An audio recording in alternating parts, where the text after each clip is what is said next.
Eles não acham o Superman não existe. O Superman até existiu, porém ele foi capturado e morto ainda bebê. Sim, e o planeta de Krypton, que está dentro do DNA do Superman, na verdade está dentro do DNA da Supergirl, que é a Supergirl que aparece. Sim. Eles botaram uma menina lá que também teve pouca participação. Eles fazem várias referências a De Volta para o Futuro, Footloose, Top Gun. Ó, Top Gun, De Volta para o Futuro, parece ali muito referenciado. Eles encontram o Batman, esse Batman perdeu o Alfred dele, não quer mais viver, não quer mais ter nada. Gotham, incrível que pareça, virou a cidade mais segura do planeta, não sei como. É verdade. Caraca! E aí a gente vai ver e ele descobre que o Superman caiu na Terra e foi preso pelos russos, no caso. E por causa disso, o Superman foi preso pelos russos, eles vão até lá para salvar ele. E aí tem mais piadinha, mais momento, e tem um momento mais com o Bay aparecendo e sendo show. O que acontece? Depois desse ponto da Supergirl, eles trazem a Supergirl, porque quem estava lá preso não era o Superman, a Supergirl, como a gente já falou, porque aqui nesse filme existe o Coração de Krypton, eles passaram nesse filme para o Superman, nessa realidade passou para a Supergirl, e é isso que o Zod quer, para poder refazer o planeta de Krypton. E nesse também a gente começa a ver algumas soluções desse roteiro, onde o Batman, a Supergirl, o Flash e o Flash se juntam para fazer essa cena do Zod. Tem uma luta do Zod com ele, começam a lutar todo mundo, aquele momento e tal, essas coisas. E, cara, e depois a gente começa a ver o quê? E começa a ver uma luta do Supergirl bem fraquinha com o Zod. O Zod mata a Supergirl, o Batman morre, e os dois Flash voltam no tempo. E tentam consertar isso um mó tempão.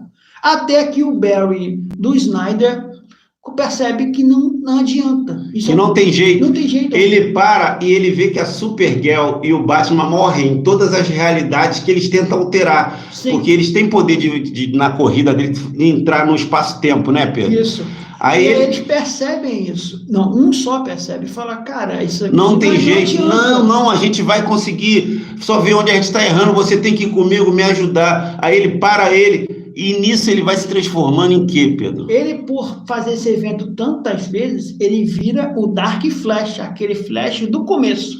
O Flash que aparece e joga ele na realidade lá. Isso. Então, esse Dark Flash, na verdade, é o vilão do filme Flash. Isso. Mas ele é um vilão que ele tenta voltar no tempo para tentar salvar a mãe dele, né? Sim. Só que ele viaja milhares e milhares de anos luz tentando salvar, e isso vai bagunçando todo o universo. Sim. É a hora que começa o fanservice, que aparece todas as realidades alternativas em torno assim deles assim. Sim. Aí ali começa o fanservice, chega a me arrepiar. Quando eu vi o Superman do Christopher Reeve aparecendo ali, quando eu vi Supergirl também. a Supergirl, a primeira Supergirl, o Batman do Adam West, pô, aquilo ali foi emocionante demais. Aquilo ali valeu um pouco do meu dinheiro que eu dei para o cinema, Pedro. Todo mundo vai lembrar desse filme. É a única coisa. O que vai ser lembrado desse filme. Ou por não ter gostado desse fanservice, ou porque gostou muito. Galera, quem é da antiga, a maioria dos amigos meus que são todos nostálgicos, quando chegar a parte do fanservice, vocês vão arrepiar. Ou melhor, veja quando sair do YouTube. Porque o fanservice é que salvou o filme. Não, e o Batman também. Não salvou o filme, cara. O filme é ruim. O filme O filme é ruim, Serginho. O fanservice tem que tirar. Filme, eu não tenho isso. Eu tenho que falar isso. O fanservice não salvou o filme, cara. Não, salvou um pouco do nosso dinheiro.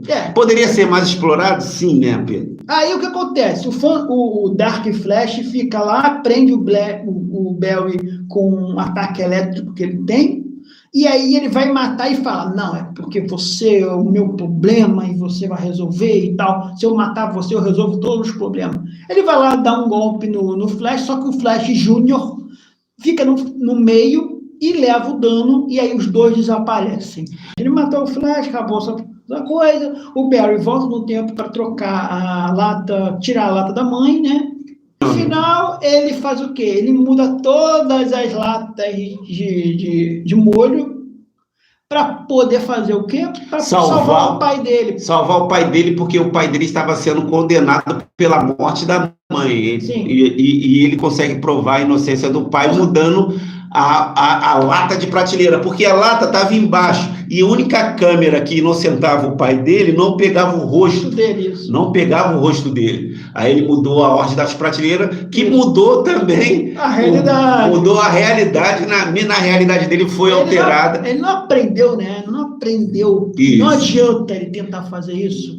Esse é o sentido do Flash. Você poder fazer, esse é o sentido do herói. Você pode fazer isso, mas você não deve fazer isso. É verdade. Se você mudar 1 grama de local, você muda toda a realidade no futuro.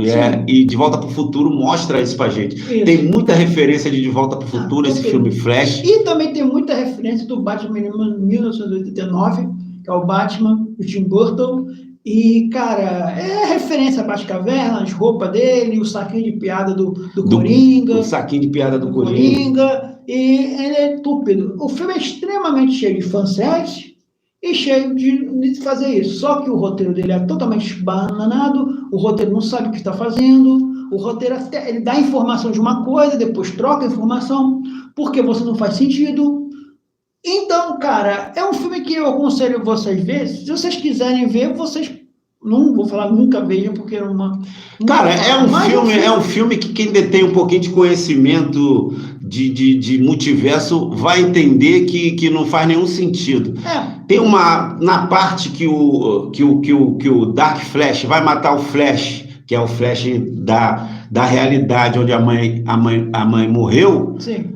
Aí o outro Flash que originou o Flash entra na frente e salva ele. Então, quando mata aquele Flash, mata o Dark Flash, ele se desintegra. Mas aí, eu e o Pedro conversando nos bastidores... Não faz sentido. Não faz sentido, porque os 3 Flash são o mesmo Flash, só que de ano diferente. Então, se você matar um, você mata todos. Ainda mais o primeiro Flash. Então, cara, isso não faz sentido. É porque, entendeu? Assim, eles usam a teoria do De Volta para o Futuro. Que você volta no tempo. Então, o Dark Flash empurrou o Flash para o passado.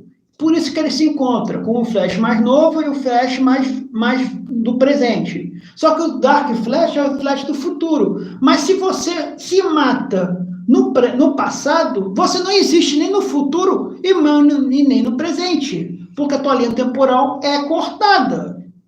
Se fosse um Dark Flash de outra realidade, não daria também certo. Por quê? Porque aquele Dark Flash de outra realidade, se o Flash novo fosse morto, ia apagar o Flash do presente. E ele ia ficar. Então, nem pro lado de viagem no tempo, nem no lado do multiverso, ele não acerta. E outra coisa também que talvez vocês não saibam. O Flash foi muito picotado. Ele passou por muito roteirista, passou por muita mão. Era para ter o reboot total daquela época do Snyder, não teve.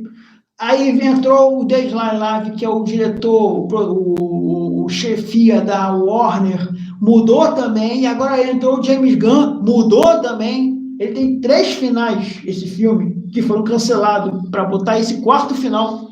Provavelmente eles relancem com um final diferente, né? Igual fez com o Snyder, né? Que o talvez não, fez. Talvez esses finais sejam abandonados, porque não foram terminados, isso aí.